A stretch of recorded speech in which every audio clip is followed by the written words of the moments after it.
Bonjour, je refais une vidéo pour vous parler de d'autres choses, voilà. Je suis québécois, voilà ma deuxième nationalité que je ferai dans cette vidéo. Dédicace à mes abonnés québécois, à mon abonné surtout, bref. Alors voilà, je suis québécois, c'est un pays très différent de la France. C'est un pays beaucoup plus ouvert, beaucoup plus développé. Il y a des associations pour le handicap, pour les maladies chroniques, par exemple. Il y a aussi les associations LGBT. C'est un pays beaucoup plus développé aussi, des associations féministes, tout ça, tout ça. Bref, Éric Zemmour en sueur. Non, bref. Alors, le Canada, c'est un pays aussi pleine nature, mais il y a un cliché qu'il faut que j'arrête tout de suite. Il faut qu'on arrête tout de suite ce cliché. Au Canada, non, il ne fait pas tout le temps froid. Oui, en hiver, il peut faire -20, -10, -30 degrés. -10, -20, -30, voilà, bref.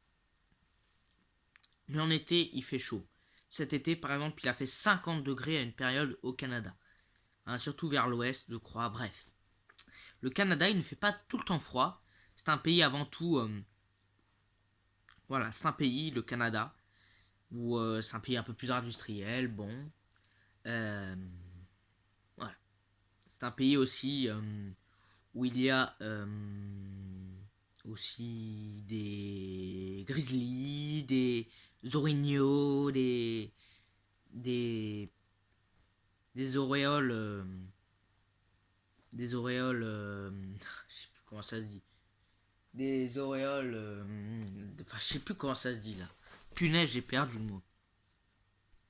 C'est aussi, voilà, c'est un pays où on est en pleine nature. Par exemple, quand j'étais plus petit, ça date d'il y a 5 ans et demi, quand je suis allé au Canada, il y avait des grizzlies en pleine route. Voilà. Des grizzlies en pleine route. Genre, je suis sûr, j'étais avec mon daron, j'étais avec mon frère, tout ça. Genre, qu'est-ce que je vois là? Je vois un grizzly sur la route en pleine nature qui se promène.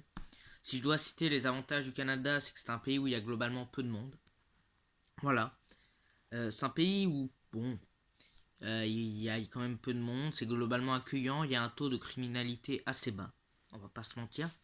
C'est aussi un pays où il y a aussi culturellement pas mal de choses. C'est aussi quelque chose de convivial. Il y a de la bonne bière là-bas. Mon père n'aime pas trop, mais on s'en fout un peu. Bref.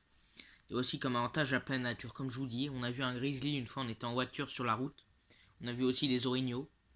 Euh, voilà, on a aussi vu des. Tout ça, tout ça. On était aussi avec un guide, on a vu en pleine nature un ours. C'est un pays très naturel. Et puis bon, l'avantage, c'est que c'est beaucoup plus développé, comme je vous dis, les tolérances, les associations contre les maladies du souffle particulièrement, comme une maladie qui est de plus en plus ravageante, la BPCO, qui est une maladie des bronches et des poumons. Bon, je vais pas jouer le médecin, mais voilà. Et puis c'est aussi contre le handicap, enfin contre le handicap, des associations contre les discriminations faites aux handicapés, aux homosexuels, aux LGBT, aux femmes, ou même c'est aussi un endroit où il y a beaucoup de migrants, donc c'est aussi un pays qui est globalement pas du tout raciste. Il y a peu d'agressions racistes non, au Canada. Bon, il y a plus d'étrangers, mais voilà, c'est globalement un peu où il y a moins de monde. Bon, après les inconvénients, c'est quoi là? Le climat est